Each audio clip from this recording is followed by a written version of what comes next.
हरे कृष्णा। तो सबका स्वागत है श्रीमद् भागवतम क्लास में। श्लोक क्रमांक स्कंद 6 अध्याय 6 अध्याय का शीर्षक है दक्ष कन्या का वंश और श्लोक क्रमांक आज हम देखेंगे 2 से 18 तक। जय राधा माधव कुंज बिहारी, जय राधा माधव कुंज बिहारी, गोपीजन वल्लभ गिरिवरधारी, जय गोपीजन वल्लभ गिरिवरधारी, यशोदानंदन ब्रज जनरंजन, यशोदानंदन ब्रज जनरंजन, यशोदानंदन ब्रज जनरंजन, यमुना तीरावनचारी, जय राधा माधव कुंज बिहारी, जय राधा माधव कुंज बिहारी। हरे कृष्णा कृष्णा कृष्णा हरे हरे, हरे राम राम राम हरे हरे, हरे कृष्णा कृष्णा कृष्णा हरे हरे, हरे राम राम राम हरे हरे, हरे कृष्णा कृष्णा कृष्णा हरे हरे, हरे राम राम राम हरे हरे, जय राधा गोपीनाथ राधे, जय राधा निकुंज बिहारी राधे, जय जय प्रभुपाद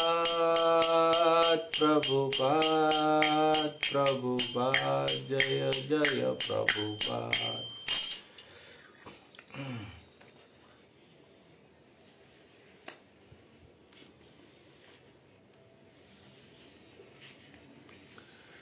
ॐ अज्ञानतिमिरन्धस्य ज्ञानाञ्जनशलाकया चक्षुरुन्मिलितं येन तस्मै श्रीगुरुवे नमः।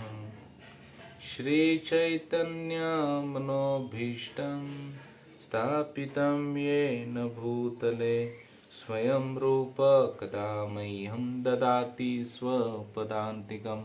वन्देऽहं श्रीगुरु श्रीयुतापदकमलं श्रीगुरुं वैष्णवांश, श्रीरूपं साग्रजातं सहगण रघुनाथान्वितं तं सजीवं साद्वैतं सावधूतं परिजनसहितं कृष्णचैतन्यदेवं श्री राधा कृष्ण पदान सहगण ललिता श्री विशाखान्वितांश।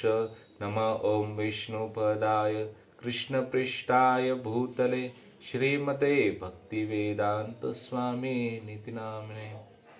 नमस्ते सरस्वती देवे गौरवाणी प्रचारिणे, निर्विशेष शून्यवादी पाश्चात्य देशतारिणे, वाञ्छाकल्पतरुभ्यश्च कृपा सिन्धुभ्यैव च पतितानां पावनेभ्यो वैष्णवेभ्यो नमो नमः।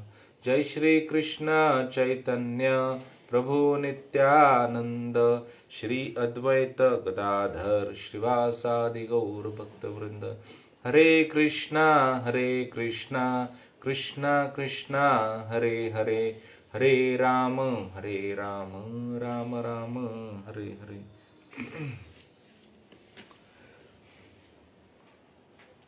स्कंद 6 अध्याय 6 दक्ष कन्या का वंश और श्लोक क्रमांक है 2।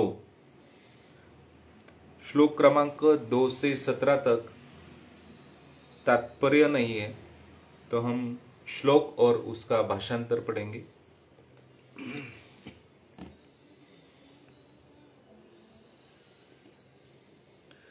दशधर्माय कायाद दद्विट्ट त्रिनवचैन्दवे, भूतांगीर कृशाश्वेभ्यो द्वे द्वे तार्षाय चापराः। दश 10 धर्माय धर्मपति यमराज को, काय कश्यप को अदात दे दिया, द्विशत 6 की दूना तथा 1 13, त्रिनव 9 का तिगुना, च भी हिंदवे चंद्रदेव को, भूत अंगीर कशाश्वेभ्य भूत अंगीर तथा कृशाश्व को, द्वे द्वे 2 2, तर्षाव पुनः कश्यप को, च तथा अपरा शेष। भाषांतर। उन्होंने धर्मराज को 10, कश्यप को 13, चंद्रमा को 27 तथा अंगिरा कृश्वाश्व एवं भूत को 2 कन्याएं दान स्वरूप दे दी। शेष 4 कन्याएं कश्यप को दे दी गई। इस प्रकार कश्यप को कुल 17 कन्याएं प्राप्त हुई। अब यह जो भाषांतर है, तो वह दक्ष मुनि दक्ष जो है राजा दक्ष, उन्होंने अपने 10,000 जो पुत्र है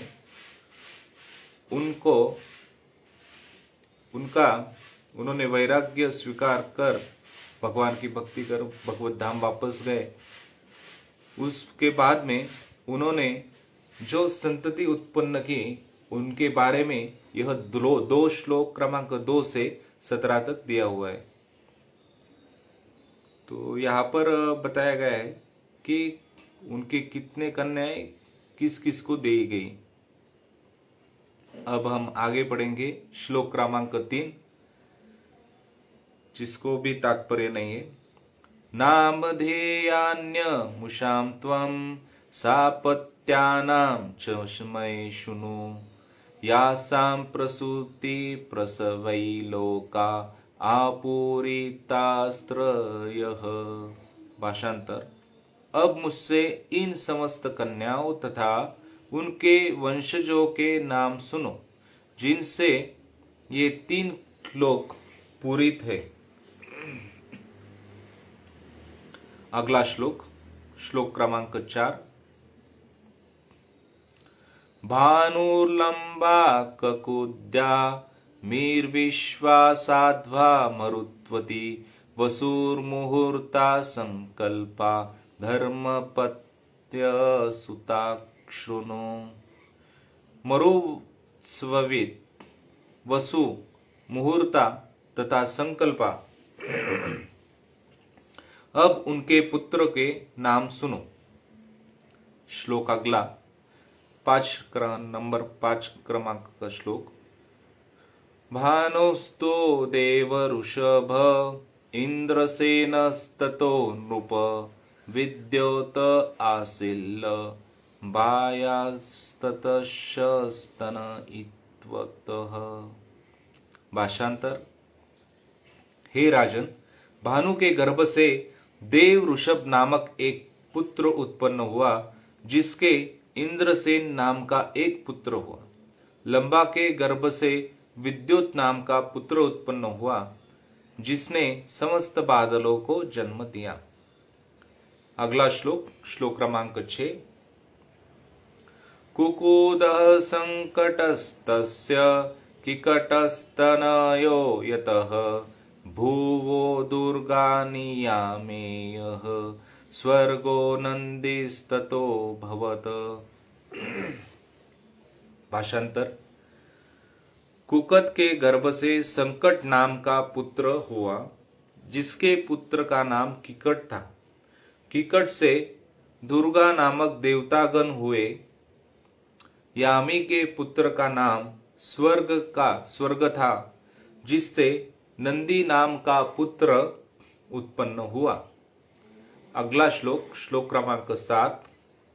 विश्वे देवास्तु विश्वाया अप्रजास्तांच प्रचस्कृते साध्यो गणस्य साध्याया अर्थ सिद्धिस्तु तत्सुतः।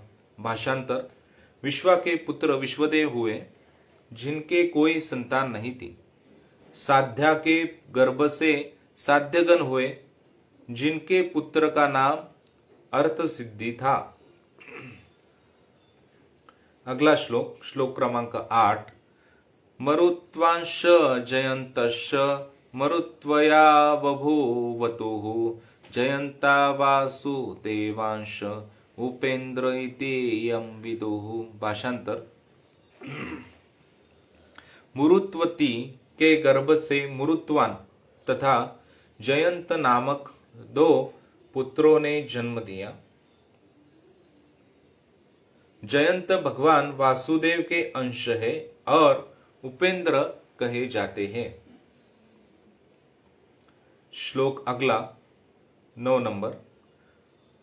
मुहूर्तिका देवगणा मुहूर्तायाश जज्ञिरे ये वै फलं प्रयच्छन्ति भूतानां स्वस्वकालजम्।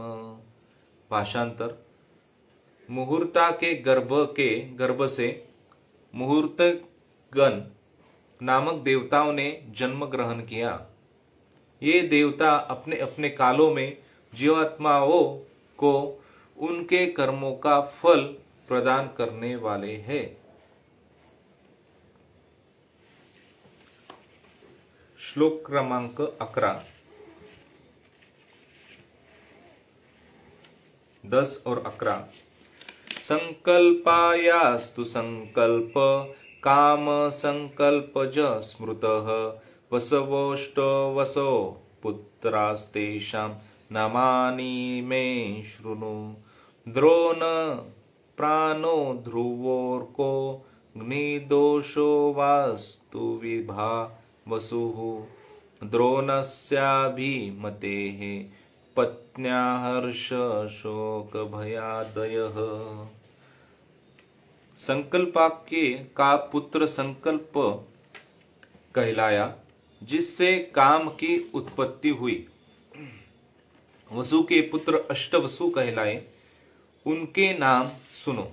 द्रोण, प्राण, ध्रुव, अर्क, अग्नि, दोष, वास्तु तथा विभा वसु। द्रोण नामक वसु की पत्नी अभिमति से हर्ष, शोक, भय इत्यादि पुत्रों का जन्म हुआ। अगला श्लोक, श्लोक क्रमांक 12। प्राणस्योर्जस्वाति भायो सह यायुपरोजवः ध्रुवस्य भार्या धरणीरस सुत विविधा पुरः। भाषांतर। प्राण की पत्नी ऊर्जस्वी के गर्भ से सह आयुष तथा पुरोजव नामक 3 पुत्र उत्पन्न हुए। ध्रुव की पत्नी का नाम धरणी था,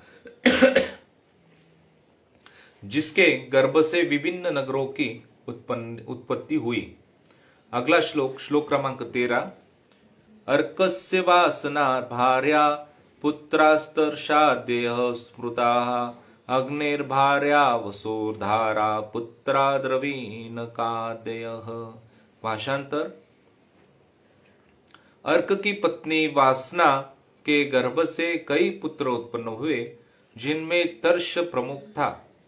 अग्नि नामक वसु की पत्नी धारा से द्रविणक इत्यादि कई पुत्र उत्पन्न हुए। अगला श्लोक, श्लोक क्रमांक 14। स्कंदस्य कृते का पुत्रो ये विशाखादयस्ततः दोषस्त शर्वरी पुत्रः शशिमारो हरे कलाः। भाषांतर, अग्नि की दूसरी पत्नी कृतिका के स्कंद कार्तिकेय नामक का पुत्र उत्पन्न हुआ, जिसके पुत्रों में विशाख प्रमुख था। दोष नामक वसु की पत्नी शर्वरी से शिशुमार नाम का पुत्र उत्पन्न हुआ, जो श्री भगवान का अंश था। अगला श्लोक, श्लोक क्रमांक 15। वास्तोरांगिरसि पुत्रो विश्वकर्मा कृतिपति ततो मनुष्याक्षुषो भूद्विश्वे साध्वा मनुसुताः। भाषांतर, वास्तु नामक वसु की पत्नी आंगिरसी से महान शिल्पी विश्वकर्मा का जन्म हुआ। विश्वकर्मा आकृति के पति बने, जिनसे चाक्षुषन मनु ने जन्म ग्रहण किया। मनु के पुत्र अश्वदेव तथा साध्यगन कहलाए। श्लोक, अगला श्लोक, श्लोक क्रमांक 16। विभावसोर सुतोषा व्यष्टम रोचिषमातपम पांचयामोथ भूतानि येन जागृति कर्मसु। भाषांतर, विभावसु की पत्नी उषा के 3 पुत्र उत्पन्न हुए, व्युष्ट, रोचिष तथा आतप। इनके से आतप के पांचयाम दिन उत्पन्न हुआ, जो समस्त जीवात्माओं का भौतिक कार्यों के लिए प्रेरित करता है।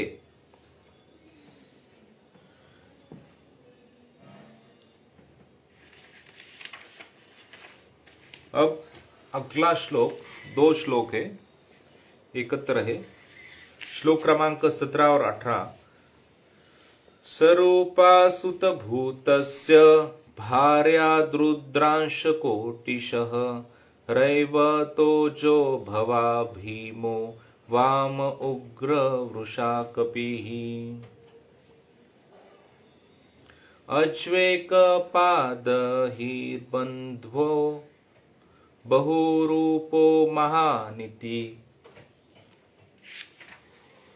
रुद्रस्य पार्षदाशान्ये घोराः प्रेत विनायकाः। भूत की पत्नी सरूपा ने 1 करोड़ रुद्रों को जन्म दिया, जिनमें से प्रमुख 11 रुद्र ये है: रैवत, अज, भव, भीम, वाम, उग्र, वृषाकपि, अजय कपता, अजय कपात, अहिर्बंध, बहुरूप तथा महान। भूत की दूसरी पत्नी भूता से उनके साथी भयंकर भूतों तथा विनायकादि का जन्म हुआ। इसका तात्पर्य श्रील प्रभुपाद द्वारा श्रील विश्वनाथ चक्रवर्ती की टीका है कि भूत के 2 पत्नियां थी। इनमें से पहली पत्नी स्वरूपा ने 11 रुद्रों का जन्म दिया और दूसरी पत्नी रुद्र के पार्षदगण उत्पन्न हुए, जिन्हें भूत तथा विनायक कहा जाता है।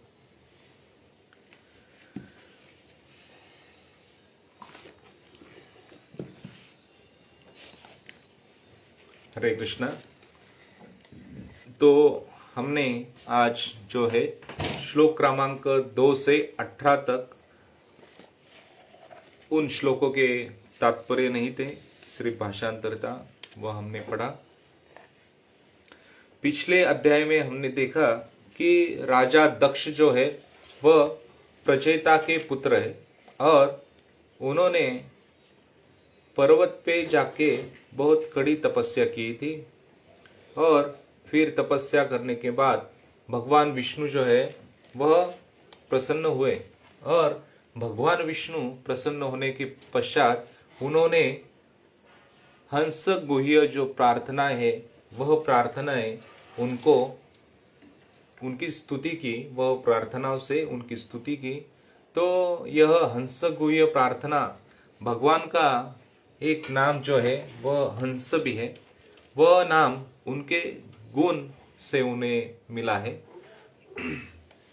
तो जब पानी और दूध जो है वह एकत्र आता है तब हंस जो है वह दूध जो है वह ग्रहण कर लेता है और पानी छोड़ता है।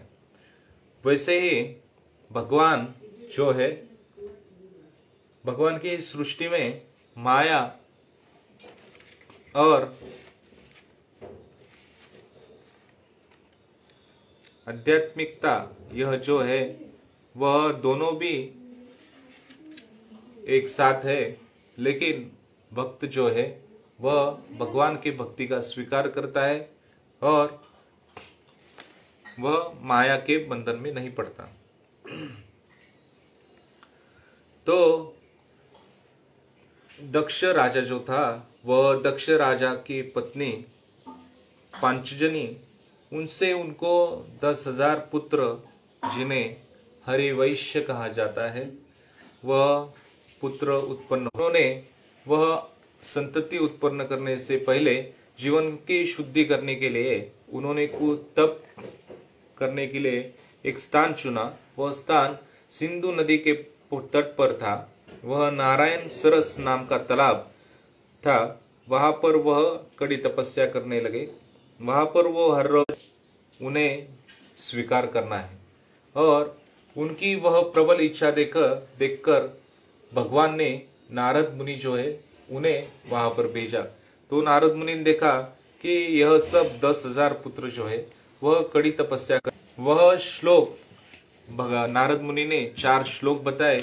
वह श्लोक का सार उन्होंने ग्रहण किया कि यह जीवन का जो सार है वह भगवान की भक्ति करना है। और फिर राजा दक्ष को बताया। राजा दक्ष के पास गए नारद मुनि, जब उनको वैकुंठ प्राप्ति हुई उस 10,000 पुत्रों को, तो फिर नारद मुनि दक्ष के पास गए। दक्ष राजा को उन्होंने कहा कि हे राजा, तुम्हारे 10,000 जो पुत्र है उन्होंने वैराग्य आश्रम स्वीकार कर भगवान की भक्ति करके वह वैकुंठ धाम जो है वो कि नारद मुनि को उन्होंने शाप दिया। देखो नारद मुनि जो है उन्होंने शाप जो है वह ग्रहण किया। उसे वह अस्वीकार भी कर सकते थे, लेकिन उन्होंने वह शाप जो है वह स्वीकार किया। उन्होंने तुम एक जगह पर जो है वह ज्यादा समय तक नहीं रुक सकेंगे। तो नारद मुनि वहां पर ब्रह्मा जी प्रकट हुए और ब्रह्मा जी ने उनका शोक जो है उसका निवारण किया और उन्हें बताया कि हे राजा, तुम शोक मत करो, तुम्हारे पुत्र जो है वह उनको वैकुंठ प्राप्ति हो गई है और अब अलग सेवाएं है। तुम्हारी जो सेवाएं है वह सेवा तुम जारी रखो संतति उत्पन्न करने की। तो फिर बाद में उन्होंने संतति उत्पन्न कार्य में जो है वह लग गए और फिर अब उन्होंने पुत्र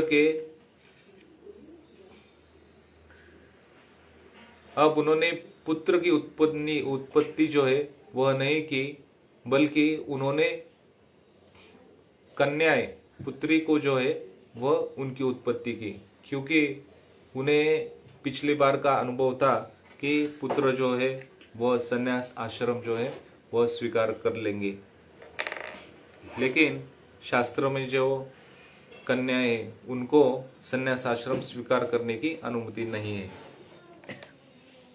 वह हमेशा जो है किसी न किसी के आश्रय में वह रहती है।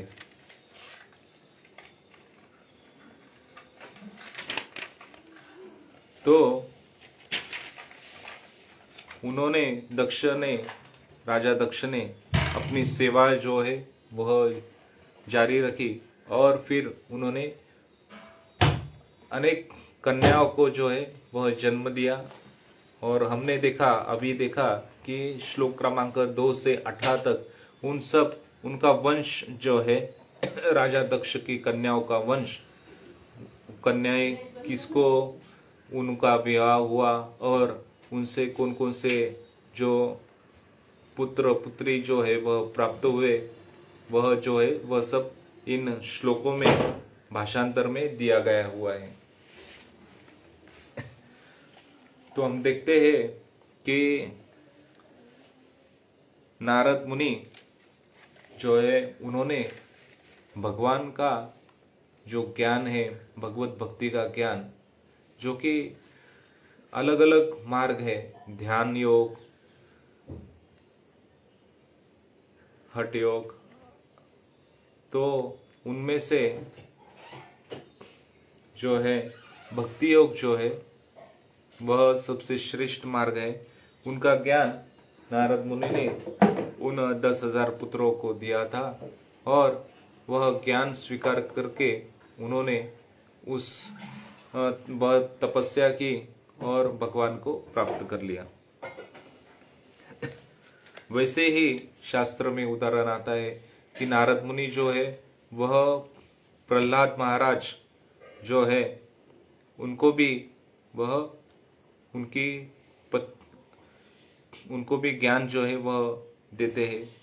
तो भगवान का नाम जो है वह सबसे श्रेष्ठ है और हमारे जीवन का जो विघ्न है वह सब विघ्न नष्ट होता है भगवान के नाम से लेने से। सबसे बड़ा विघ्न क्या है हमारे जीवन में कि यह 84 लाख जो योनि है वह योनि में हम भ्रमण कर रहे हैं और जन्म मृत्यु के चक्कर में फंसे हुए, इस जन्म मृत्यु के चक्कर में से बाहर निकलना, यह जो है वह सबसे बड़ा जो है वह विघ्न है, इस जन्म मृत्यु के चक्र में पड़ना। और इनसे बाहर निकलने के लिए सबसे महत्वपूर्ण क्या है, वह है भगवत भक्ति। हर समय हम जब भगवान का स्मरण करेंगे तो अंतिम समय में हम भगवान का स्मरण कर सकेंगे। जैसे कि उदाहरण आता है कि एक गाड़ी का उपयोग हम किसके लिए करते हैं, तो गाड़ी का उपयोग हम एक स्थान पे से दूसरे स्थान पे जाने के लिए करते हैं। लेकिन अगर हम उसी गाड़ी का उपयोग गाने सुनने के लिए या उसके अंदर जाके सोने के लिए करते हैं तो वह सही उसका उपयोग नहीं रहेगा। उसका सही उपयोग क्या है, तो एक स्थान पे से दूसरे स्थान पर लेके जाना। उसी तरह मनुष्य जीवन जो है वह मनुष्य जीवन यह इंद्रिय तृप्ति के लिए नहीं बनाया हुआ। तो हमें यह शरीर मिला है कि हम इस शरीर का उपयोग करके भगवान के धाम को वापस लौट जाए, हरि नाम का आश्रय ले सके। हम शरीर का दुरुपयोग कैसे करते कि मांसाहार भक्षण करना, इंद्रिय तृप्ति में लगना, जुआ व्यभिचार करके जीवन को हम नष्ट करते हैं। और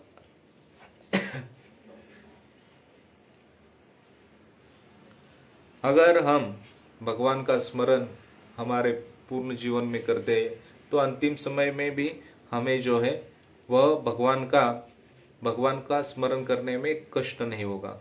और हम बहुत भाग्यशाली है कि हमें जो है वह मनुष्य जन्म मिला है। यह मनुष्य जन्म कैसा है, भाग्यशाली है और अति दुर्लभ है। इसलिए हमें जो है वह भगवत भक्ति में लगना चाहिए।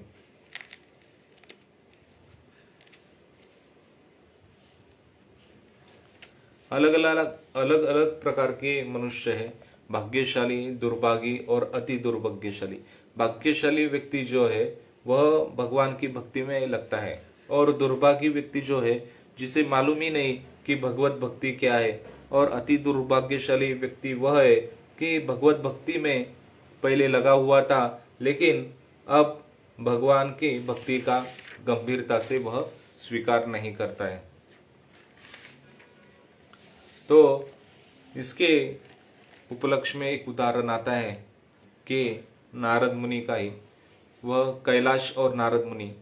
तो एक कैलाश नामक एक व्यक्ति था। वह कैलाश नामक व्यक्ति अपने परिवार से वह बहुत आसक्त था, और नारद मुनि की इच्छा थी कि यह कैलाश जो है वह भगवान की भक्ति करे और भगवत धाम वापस जाए। तो वह उनसे, नारद मुनि कहते हैं कैलाश से कि हे कैलाश, तुम भगवत भक्ति करो, मेरे साथ चलो, मैं तुम्हें वैकुंठ लोक लेके चलता हूँ। तो वह कैलाश कहता है कि नहीं नारद मुनि, यहाँ पर जो है वह मेरे पुत्र है, उनका अभी सब बिजनेस अभी सेट होना बाकी है, उनकी शादी बाकी है, तो मैं तुम्हारे साथ नहीं आऊँगा। तो फिर बाद में फिर से नारद मुनि वहाँ पर आते हैं, और फिर भी वह जो कैलाश है वह अलग अलग कारण बताता है कि क्यों वह जो है वैकुंठ धाम नहीं जाना चाहता, और फिर वह यही रुकता है। वो बताता है कि अभी मेरे पोते हुए, उनको संभालने के लिए कोई नहीं है। तो ऐसे करके उस कैलाश का जो है वह अंतिम समय आता है, और अंतिम समय में भी नारद मुनि कहते कि चलो कैलाश, तभी भी वह नहीं सुनता है। और फिर उसका अगला जन्म जो है वह एक कुत्ते का होता है। तो क्योंकि वह पूर्ण समय उसके धन की रक्षा का ही सोचता था, इसलिए उसको अगला जन्म जो है वह कुत्ते का मिला, और फिर वह कुत्ता बन के उस घर की और उस घर के जो धन है उसकी रक्षा करता था। तो नारद मुनि वहां आए, उन्होंने देखा कि अभी कैलाश जो है वह नहीं रहा। तो वह नारद मुनि वहां से निकलते तो उन पे वह कुत्ता भौंकता है। तो नारद मुनि समझ जाते हैं कि यही जो है वह कैलाश है। तो कहता है कि चलो कैलाश, मैं तुम्हें फिर से लेके चलता हूँ। तो वह नहीं कहता है, वह कहता है कि इस घर की रक्षा मुझे करना है। फिर बाद में उस कुत्ते का अगला जन्म जो है वो सांप का होता है, और वो उसकी खेती का देखभाल करता है। कोई उसके अंदर आता है तो उसको डरा के वह उसको वहां से भगा देता है। तो नारद मुनि को अभी जो है वह उसके ऊपर कृपा करते, और उसके घर वालों को कहते कि तुम्हारे खेत में जो है वह एक जहरीला सांप है। तो वह उसी के पुत्र वहां पर जाते, और उसके ही पिता जो कैलाश है उस कैलाश को वह खत्म करते। और फिर बाद में नारद मुनि को जो है वह उनके साथ में वह कहता है कि अब बहुत हो चुका, मैं भगवान की भक्ति करना चाहता हूँ। तो इस तरह वह कैलाश जो है वह नारद मुनि का बताया हुआ मार्ग स्वीकार लेता है। तो जैसे कि भगवत गीता में कहते हैं कि अंत काले च मामेव स्मरण उक्त्वा कलेवरम, जब हम अंत काल में जिस भावना से हम स्मरण करते हैं वैसे ही हमें जो है वह अगला जन्म जो है वह प्राप्त होता है।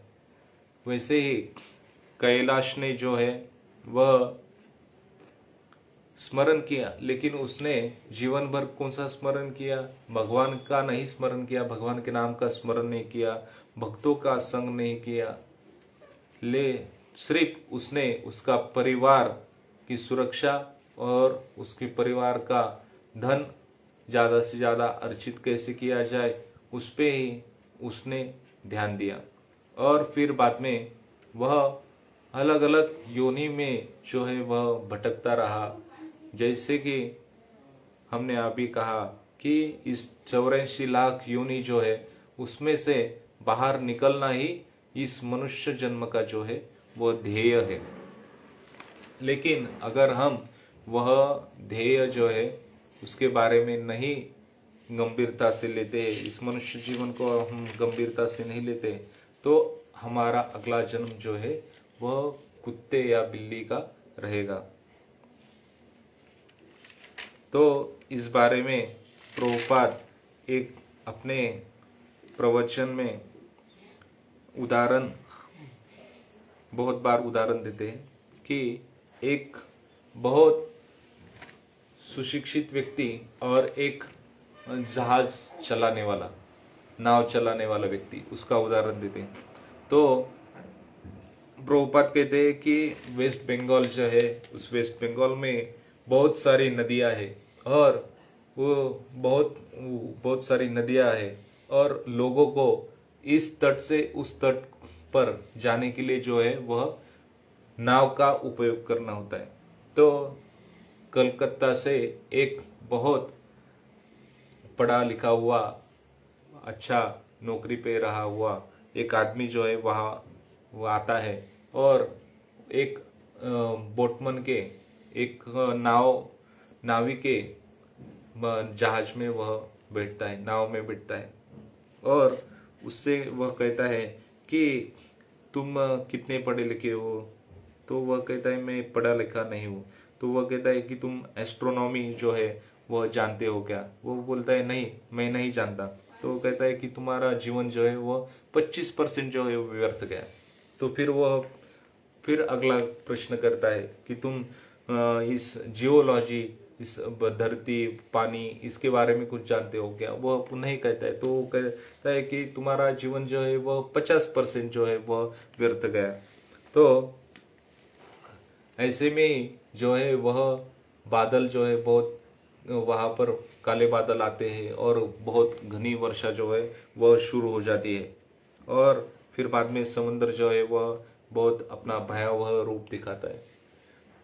तो फिर बाद में वह नावी जो है वह उस व्यक्ति को, स्कॉलर व्यक्ति जो था, उसको कहता है कि तुम्हें स्विमिंग आती है क्या? तैरना आता है क्या? तो वो कहता है नहीं, मुझे नहीं आता है। तो वह नाविक कहता है कि तुम्हारा जीवन जो है वह 100% व्यर्थ गया। तो वह नावी जो है वह छलांग लगाता है पानी में और तैर के वह अपना जीव बचा लेता है, लेकिन वह जो स्कॉलर है वह पानी में डूब जाता है।